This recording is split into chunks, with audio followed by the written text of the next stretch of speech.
ओम शांति। मीठे बच्चे, हाँ मीठे मीठे बाप दादा। शिव बाबा के इस रचे हुए रुद्र यज्ञ की तुम्हें बहुत बहुत संभाल करनी है। यह है बेहद का यज्ञ स्वराज पाने के लिए। प्रश्न, इस रुद्र यज्ञ का रिस्पेक्ट किन बच्चों को रहता है? उत्तर, जो इसकी विशेषताओं को जानते हैं। तुम्हें पता है कि इस रुद्र यज्ञ से हम कौड़ी से हीरे जैसा बनते हैं। इसमें सारी पुरानी दुनिया सुहा होती है। इस पुराने शरीर को भी सुहा करना है।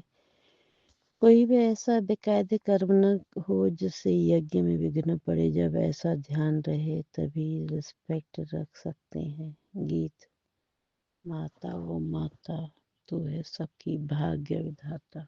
ओम शांति। बच्चों ने गीत सुना, जिन्होंने बनाया वह तो बेचारे माता को जानते ही नहीं है। नाम सुना है जगत अम्बा, परंतु वह कौन थी, क्या करके गई, यह किसको भी पता नहीं है सिवाय तुम बच्चों के। जगत अम्बा है तो जरूर बाप भी है, बच्चियां भी हैं और बच्चे भी हैं। तो जगत अम्बा के पास जाते हैं। उसकी बुद्धि में यह समझ नहीं है, सिर्फ बुत मूर्ति पुजारी हैं। देवी के आगे जाकर भीख मांगते हैं। अब यह राजस्व अक्षमिक अविनाशी रुद्र ज्ञान यज्ञ है। इसका क्रिएटर है मात पिता तत्वम। तुम भी यज्ञ के क्रिएटर हो। तुम सब बच्चों को इस यज्ञ की बड़ी संभाल करनी है। यज्ञ के लिए बहुत रिस्पेक्ट रहना चाहिए। यज्ञ की पूरी संभाल की जाती है। यह है हेड ऑफिस और भी ब्रांचेस है। मम्मा बाबा और तुम बच्चे अपना भविष्य हीरे जैसा बना रहे हो। इस यज्ञ के द्वारा जो ऐसे यज्ञ की कितनी संभाल और इज्जत रखनी चाहिए, कितना लौ होना चाहिए। यह हमारी मम्मा जगत अम्बा का यज्ञ है। मम्मा बाबा का यज्ञ सो हमारा यज्ञ। यज्ञ की वृद्धि करनी होती है कि यज्ञ में आकर बहुत बच्चे अपने बाप से वर्षा लेवें। भले खुद नहीं ले सकते, खुद को फुर्सत नहीं तो अच्छा औरों को निमंत्रण देना चाहिए। इसका नाम ही है राजस्व अश्वमेध ज्ञान यज्ञ, रूहानी ज्ञान। इससे स्वराज्य मिलता है। इस यज्ञ में पुराने शरीर को भी स्वाहा करना होता है। बाप का बन जाना है। यज्ञ कोई मकान नहीं है। यह है बेहद की बात, जिस यज्ञ में सारे विश्व स्वाहा होनी है। आगे चल तुम देखना इस यज्ञ का कितना रिगार्ड रखते हैं। यहाँ बहुतों को रिगार्ड नहीं है। इतने सब यज्ञ के बच्चे हैं, बच्चे पैदा होते रहते हैं, तो इस यज्ञ की कितनी इज्जत रखनी चाहिए। परंतु बहुत हैं जिनको कदर ही नहीं है।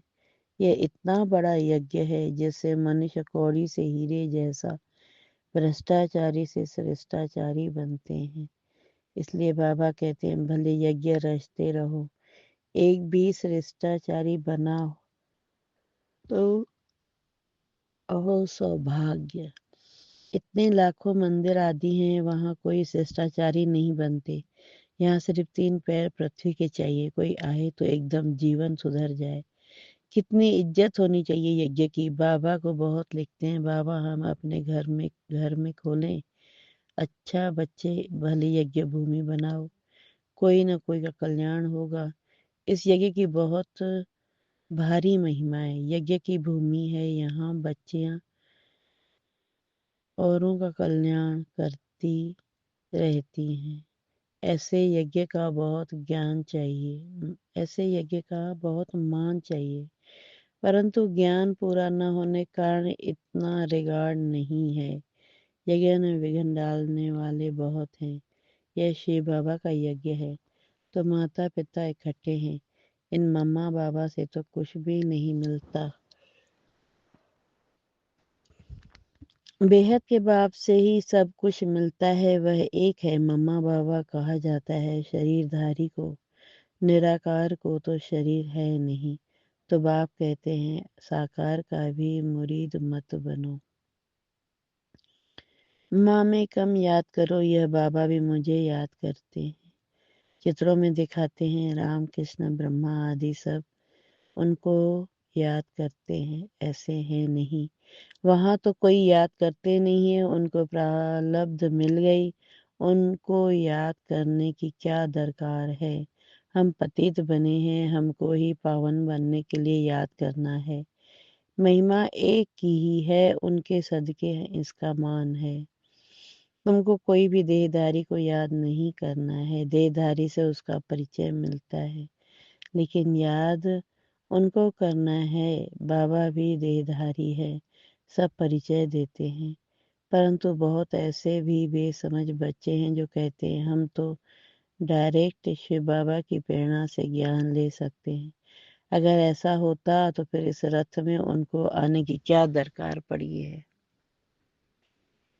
ऐसे भी हैं जो समझते हैं इस साकार से हमारा क्या काम। बाप कहते हैं मन मना भव उनको याद करो, परंतु थ्रू तो इनके कहते हैं। फिर नंबरवार रिकॉर्ड रखना होता है। रिकॉर्ड वही रखेंगे जो नंबरवार गद्दी पर बैठने वाले होंगे। मम्मा बाबा पहले बैठेंगे राज गद्दी पर, फिर उनको फॉलो करना है। बहुत प्रजा बनानी पड़े, पद भी बहुत ऊंच है, डरने की कोई बात नहीं है। एरोप्लेन में कोई नए चढ़ते हैं तो जैसे कि डरते हैं।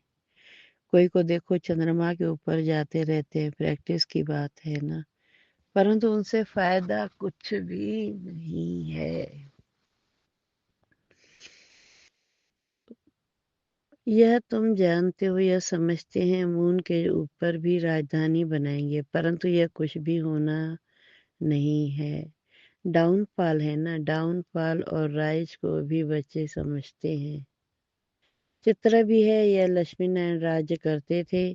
आज तो देखो भारत कितना गरीब है, यह तो रियल बात है। इन्होंने तो खुद ही लिखा है, तो यहाँ सीढ़ी में दिखाना चाहिए। वहाँ हीरो के महल चमकते हैं, यहाँ फिर कौड़ियाँ दिखानी चाहिए। आगे कौड़ियाँ चलती थी, गुरुद्वारों में कौड़ियाँ रखते थे, अब तो कोई पैसा भी नहीं रखते होंगे। सीढ़ी तो बहुत अच्छी है, इसमें बहुत कुछ लिख सकते हो। मम्मा बाबा के साथ बच्चों का भी चित्र हो और ऊपर में आत्माओं का झाड़ भी, नए नए चित्र रेडी होते जाएंगे। समझाने में भी सहज होगा। डाउनफॉल कैसे होता है, फिर राइज कैसे होता है। हम निराकारी दुनिया में जाकर फिर साकारी दुनिया में आते हैं। समझाने में बड़ा सहज है, समझते नहीं है तो समझा जाता है तकदीर में नहीं है। ड्रामा को साक्षी हो देखा जाता है।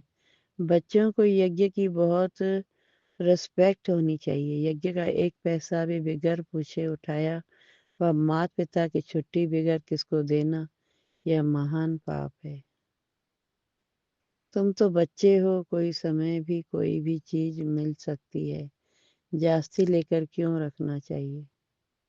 सोचते हैं पता नहीं न मिले, तो अंदर रखने से वह फिर दिल खाती है, क्योंकि बेकायदे काम है ना। चीज तो तुम्हें कभी मिल सकती है। बाप ने कहा है अंत काल अचानक कोई भी मर तो सकते हैं, तो अंत समय जो पाप किए होंगे वह कीचड़ पट्टी सब सामने आएगी। इसलिए बाबा हमेशा समझाते हैं अंदर में कोई दुविधा नहीं रहनी चाहिए। दिल साफ होगी तो अंत घड़ी कुछ भी सामने नहीं आएगा। यज्ञ से तो सब कुछ मिलता रहता है। ढेर बच्चे हैं जिनके पास पैसे ढेर हैं, उनको कहते हैं जब दरकार होगी तब मंगा लेंगे। कहते हैं बाबा कभी भी जरूरत हो तो हम बैठे हैं। भले पवित्र नहीं रहते, खान पान की भी परहेज नहीं रखते, परंतु यह प्रण करते हैं बाबा हमारे पास बहुत पैसे पड़े हैं, ऐसे ही गुम हो जाएंगे, बीच में कोई खा जाएगा, इसलिए जब चाहिए मंगा लेना। बाबा कहते हैं हम भी क्या करेंगे, मकान बनाना होता है तो आपे ही आ जाता है। तो ढेर बच्चे बैठे हैं अपने घर में, तो ऐसे बच्चे भी ऊंच पद पा लेते हैं। प्रजा में कोई कम पद नहीं है। राजाओं से भी कई साहूकार बहुत धनवान होते हैं, इसलिए अंदर कोई ऐसा ख्याल नहीं करना चाहिए तुम्हारा अंजाम है बाबा आप जो खिलाएंगे, फिर भी उस पर तुम्हारा अंजाम है बाबा, आप जो खिलाएंगे फिर उस पर नहीं चलते हैं तो दुर्गति को हो जाती है। बाप आए हैं सदगति देने, अगर ऊंच पद नहीं पाएंगे तो दुर्गति कहेंगे ना। वहां भी बहुत साहूकार, कोई कम पद कोई ऊंच पद वाले तो है ना। बच्चों को श्रीमत पर पुरुषार्थ करना है, अपनी मत पर चलने से अपने को धोखा देते हैं। यह शिव बाबा का रचा हुआ ज्ञान यज्ञ है। इसका नाम है राजस्व अश्वमेघ अविनाशी रुद्र ज्ञान यज्ञ। शिव बाबा आकर स्वराज देते हैं। किसकी तकदीर में नहीं है नाम वाला नहीं होना है, तो मुख से अच्छी अच्छी पॉइंट नहीं निकलती है। किसको समझाते नहीं है तो कहेंगे नाम निकलने में अभी देरी है, जिस कारण समझाते समय मुख्य मुख्य पॉइंट भूल जाती हैं। यह भी समझाना चाहिए कि यह राजस्व अश्वमेघ अविनाशी रुद्र ज्ञान यज्ञ है। स्वराज्य पाने के लिए बोर्ड पर भी लिख सकते हो। इस यज्ञ में पुरानी दुनिया सब स्वाहा हो जाती है, जिसके लिए यह महाभारत लड़ाई खड़ी हुई है। विनाश के पहले यह स्वराज्य पद लेना हो तो आकर लो। बोर्ड पर तो बहुत कुछ लिख सकते हो, एच एम ऑब्जेक्ट भी आ जाए। नीचे लिखना चाहिए स्वराज्य पद मिलता है, जितना हो सके क्लियर लिखत होनी चाहिए, जो कोई भी पढ़ने से समझ जाए। बाबा डायरेक्शन देते हैं, ऐसे ऐसे बोर्ड बनाओ, यह अक्षर जरूर लिखो। आगे चल इस यज्ञ का प्रभाव बहुत निकलेगा। तूफान तो बहुत आएंगे, कहते हैं सच की नाव हिले डुले लेकिन डूबे नहीं। क्षीर सागर तरफ जाना है तो विषय सागर तरफ दिल नहीं रहनी चाहिए। जो ज्ञान नहीं लेते उसके पिछाड़ी बढ़कर अपना टाइम वेस्ट नहीं करना चाहिए। समझानी तो बहुत बहुत सहज है। तुम भी पूजे देवी देवताएं थे, अब पुजारी बने हो। फिर बाप कहते हैं मामेकम याद करो तो खाद निकल जाएगी, तुम्हारे पाप भस्म हो जाएंगे और कोई उपाय नहीं है। यही सच्चा सच्चा उपाय है, परंतु योग में रहते नहीं है। देह अभिमान बहुत है, देह अभिमान जब मिटे तब योग में रह सकते। फिर कर्मातीत अवस्था हो, पिछाड़ी में कोई भी चीज याद नहीं आनी चाहिए। कोई कोई बच्चों का कोई चीज में इतना मोह पड़ जाता है जो बात मत पूछो। शिव बाबा कभी याद नहीं करते, ऐसे बाप को पर जली खास याद करना है। कहा जाता है हथ काटे दिल याद दे, ऐसे बहुत मुश्किल किसको याद रहता है। चलन से ही पता पड़ जाता है, यज्ञ का रिकॉर्ड नहीं रहता। इस यज्ञ की बड़ी संभाल रखनी चाहिए, संभाल भी की जाए। गोया बाबा को खुश किया, हर बात में संभाल चाहिए। गरीबों की पाई पाई इस यज्ञ में आती है, जिससे वह पदम पति बनते हैं। माताएं जिनके पास कुछ भी नहीं, 1-2 रुपया अटाना यज्ञ में देती हैं, वह पदम पति बन जाती हैं, क्योंकि बड़ी भावना से खुशी से लाती हैं। बाप कहते हैं मैं हूँ ही गरीब नवाज, तुम बच्चों के लिए ही आया हूँ। कोई 8 आना ले आते हैं, बाबा मकान में एक ईंट लगा दे। कभी तो मुट्ठी अनाज भी दे ले जाते हैं आते हैं, उनका तो बहुत हो जाता है, कणा कणा मुहर बराबर हो जाता है। ऐसे थोड़े ही कि किस तुमको गरीबों को बैठ दान देना है। गरीबों को तो यह लोग दान देते हैं, ऐसे तो दुनिया में ढेर गरीब हैं। सब आकर यहाँ बैठ जाएं तो माथा ही खराब कर दें। ऐसे तो बहुत कहते हैं हम यज्ञ में समर्पण हो, परंतु संभाल कर लेना होता है। ऐसा न हो यज्ञ में आकर उधम मचाए। यज्ञ में तो बहुत पुण्य आत्मा बनना चाहिए, बड़ी संभाल करनी चाहिए, रिगार्ड रहना चाहिए यज्ञ के लिए। इस ईश्वरीय यज्ञ से हम अपना शरीर निर्वाह करते हैं। यज्ञ का पैसा किसको देना बड़ा पाप है। यह पैसे हैं ही उनके लिए जो कौड़ी से हीरे जैसा बनते हैं। ईश्वरी सरिस में है, बाकी गरीब आदि को देना यह दान पुण्य तो जन्म जन्मांतर करते आए हो, करते उतरते पाप आत्मा ही बनते गए। तुम बच्चे सबको बाप का परिचय देने के लिए छोटे छोटे गांव में भी प्रदर्शनी करते रहो। एक गरीब भी निकल आए तो वह भी अच्छा है, इसमें कोई हर्जा तो है नहीं। लक्ष्मी नारायण ने यह राजाई पाई, क्या खर्च किया? कुछ भी नहीं। विश्व की बादशाही पाने के लिए खर्चा तो कुछ भी नहीं किया। वह लोग आपस में कितना लड़ते हैं, बारूद आदि पर कितना खर्च करते हैं। यहाँ तो खर्चे की कोई बात ही नहीं है। बिगड़ कौड़ी खर्चा सेकंड में विश्व की बादशाही लो, अलब को याद करो, बेबादशाही है ही। बाप कहते हैं जितना हो सके सच्ची दिल से सच्चे साहब को राजी करो, तो सचखंड के मालिक बनेंगे। झूठ यहाँ नहीं चलेगा। याद करना ऐसा नहीं है कि हम तो बच्चे हैं ही। याद करने में बड़ी मेहनत है। कोई विकर्म किया तो बड़े घोटाले में आ जाएंगे, बुद्धि ठहरेगी नहीं। बाबा तो अनुभवी है ना, बाबा बताते रहते हैं। कई बच्चे अपने को मियाँ मिट्ठू समझते हैं, परंतु बाबा कहते हैं बहुत मेहनत है, माया बहुत विघ्न डालती है। अच्छा, मीठे मीठे से खिलते बच्चों प्रति माता पिता बाप दादा का याद प्यार और गुड मॉर्निंग। रूहानी बाप की रूहानी बच्चों को नमस्ते। और हम रूहानी बच्चों की रूहानी बाप दादा माता पिता को याद प्यार गुड मॉर्निंग नमस्ते नमस्ते नमस्ते। शुक्रिया बाबा, शुक्रिया शुक्रिया।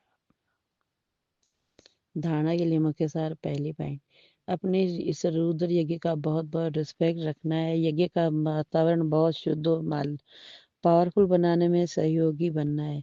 इसकी प्यार से संभाल करनी है। दूसरी पॉइंट, अपने पास कुछ भी छिपा कर नहीं रखना है। दिल साफ तो मुराद हासिल। इस यज्ञ की कौड़ी कौड़ी अमूल्य है, इसलिए एक कौड़ी भी व्यर्थ नहीं गंवानी है। इसकी वृद्धि में सहयोग देना है। वरदान, तीनों कालों को सामने रख हर कार्य में सफल होने वाले सदा विजयी भव। तीनों कालों को सामने रख हर कार्य में सफल होने वाले सदा विजयी भव। लौकिक रीति में भी जो समझदार होते हैं वह आगे पीछे सोच समझकर फिर कदम उठाते हैं। ऐसे ही यहाँ भी आप बच्चे जब कोई कार्य करते हो तो पहले तीनों कालों को सामने रखकर फिर कहो। सिर्फ वर्तमान को नहीं देखो, बेहद की समझ धारण करो और विजयीपन के निश्चय के आधार पर व त्रिकालदर्शीपन के आधार पर हर कर्म करो व हर बोल बोलो। तब कहेंगे अलौकिक व असाधारण। स्लोगन, हद के किनारों को छोड़ एक बाप को सहारा बना लो तो पार हो जाएंगे। ये अव्यक्त इशारे, निश्चय के फाउंडेशन को मजबूत कर सदा निर्भय और निश्चिंत रहो। कई बच्चे समझते हैं मैं स्वयं को जानता हूँ कि मैं ठीक हूँ। दूसरे नहीं जानते, वह दूसरे नहीं पहचानते। आखिर पहचान ही लेंगे। वह आगे चलकर देखना क्या होता है। यह विज्ञान स्वरूप याद स्वरूप आत्मा के लिए स्वयं को धोखा देने वाली अलबेलेपन की मीठी निंद्रा है। जिन बच्चों का निश्चय का फाउंडेशन मजबूत है वह कभी छिप नहीं सकते। वे सदा निर्भय और निश्चिंत रहते हैं। ओम शांति। शुक्रिया बाबा, शुक्रिया।